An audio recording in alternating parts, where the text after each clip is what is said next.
I want to make a loop-the-loop for my rolling ball sculpture, and that involves gravity, speed of the ball, friction of the ball, diameter of the loop and drop of the ball before it gets to the loop. So I know that if the loop is too big, the ball won't make its way all the way around, and if it's too small, then the ball goes really fast and you can't see it. And what I want to do is the ball to come down the slope, go round the loop, look like it's not going to make it, but then always make it round the other side and then go off and do something else that's nice and exciting. I can either guess about the diameter or I can look it up on the internet. So we looked it up on the internet, and there's a really complicated set of thought processes that physics people can go through, and it comes up with an equation which is h equals 5 over 2r. So 5/2 of r is the height that you need, r being the radius of the loop, in a kind of frictionless system. Now there is a bit of friction, so you've got to have a bit of a safety factor in there. So I've put the ruler out and measured the kind of drop, and from where I'm going to start to roughly where I'm going to go is about 200 millimeters. So 200 divided by 5 is, what's that, 40, times by 2 is 80. So if I make a loop that is 80 millimeters, ooh, is that 80 millimeters radius? Oh, I think I've got it wrong. Ooh, I think I've got it a bit wrong. Here we go. This is what I've made so far. This is 200 millimeters drop, and this is 80 diameter, which is 40 radius. Oh, so is this actually completely wrong? So let's do that again. So height equals 5 over 2r. So 200 divided by 5 is 40, isn't it? And 40 times 2 is 80. So that means that 80 should be the radius. That means technically I could have had a much bigger diameter. I might end up modifying this. Anyway, I've started to make it. I've got a couple of lengths of straight and a few track spacers on. I can't test it because the ball just goes in and out of all this. So I've got to put some track spacers around the outside of this, and at that point I'll be able to kind of clamp it to a piece of wood perhaps and try it. Obviously I can change the angle. I might end up having this as a nice curve that goes in. I'd quite like to do that. Or I might just keep it nice and straight. Anyway, welcome to this episode, Loop the Loop time.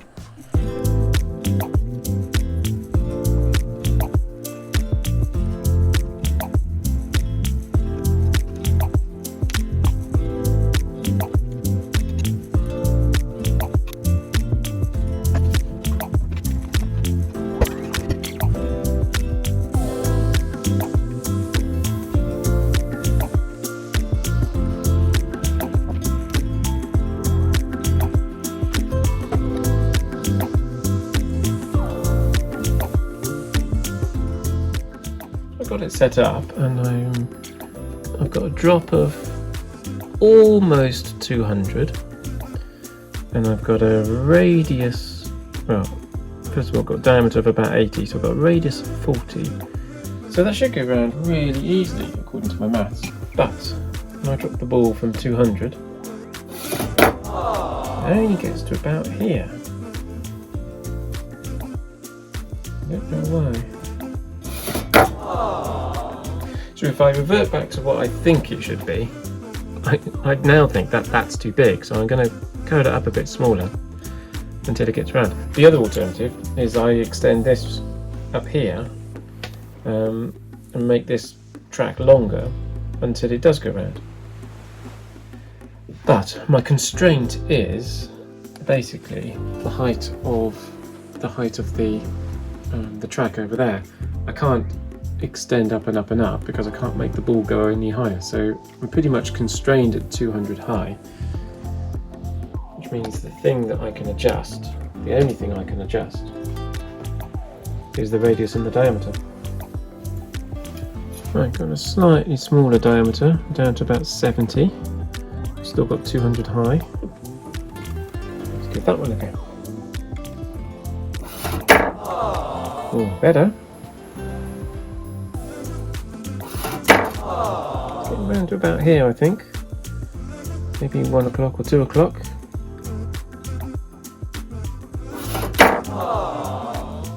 Okay, let's go even smaller.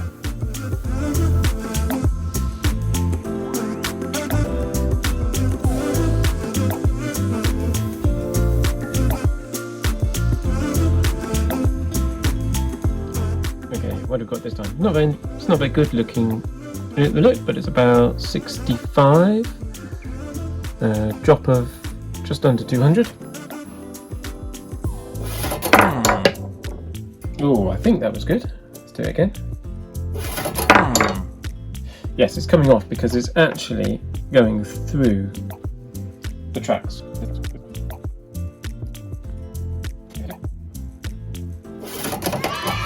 Yes. I'll take that.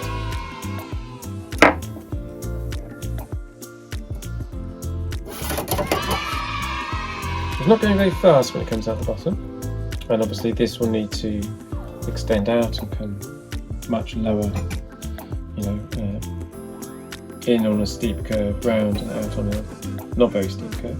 But I think I'll tidy up that circle, get it looking good, do some more track spaces.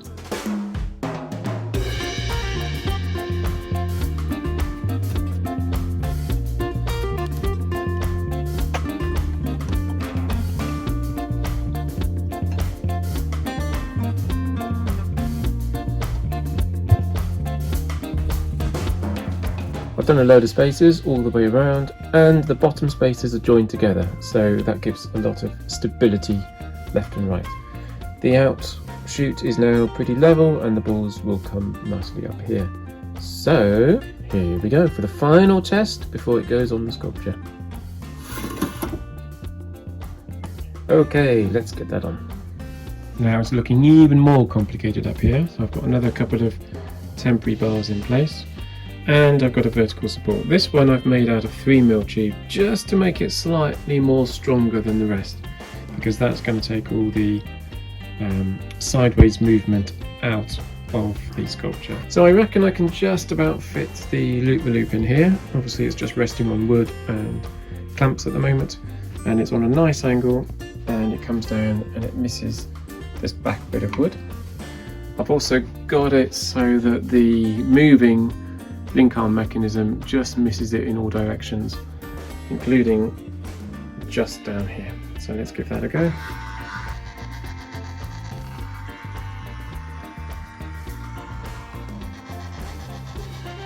So it's nice and close in all directions, but room enough for me to feel quite safe that it's not going to hit anything. So I need to make a copper track that goes from this point here. I think it's going to come round the left hand side of this upright, do a little bit of a wiggle. This is the maximum to the right it can go, and then over to the left, and I'll have some kind of drop zone here, maybe a keyhole thing or something like that, ready to go down onto the loop.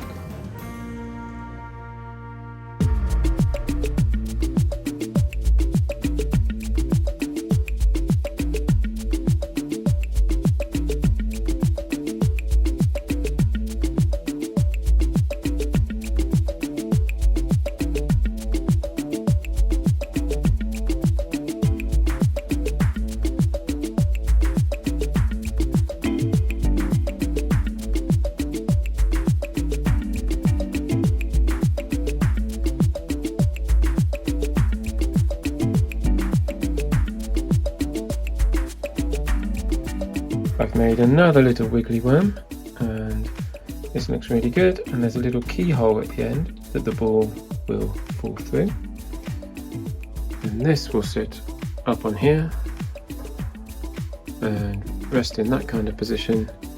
I've got to join it on here first and then set all the angles and positions correct, and the ball will fall down the hole.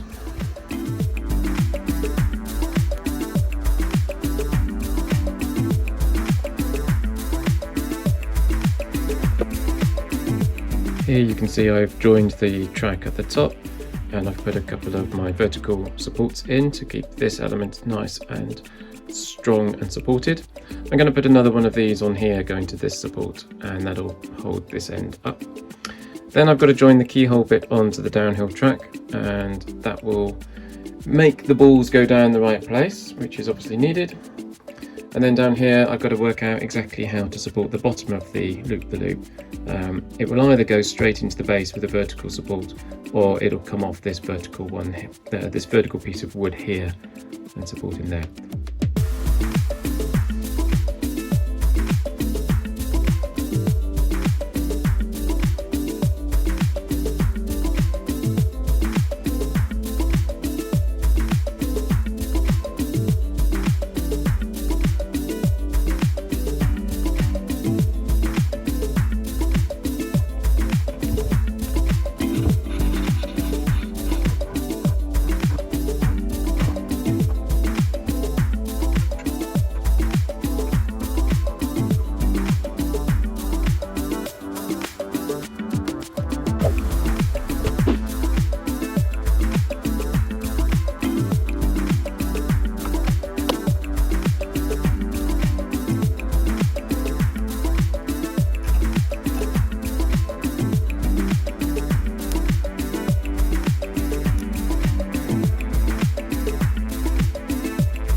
It looked a bit boring, so I've replaced the bottom support with a little U-bendy thing. It also acts as a little bit of a spring to create a little bit of movement there.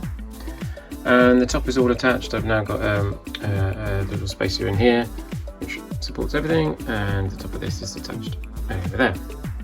So here we go, ready for a test.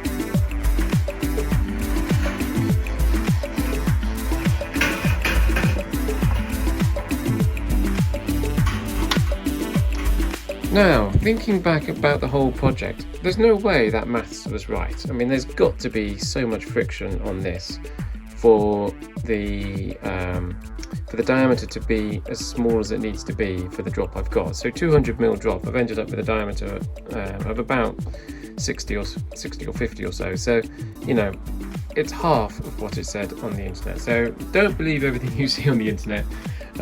It just doesn't always work. But I went with my gut. I made it smaller and smaller and smaller until it did work. It's fitted, it's polished, it's beautiful. It fits at the back, which is really important for volumetrically balancing the whole sculpture, which is really important to me.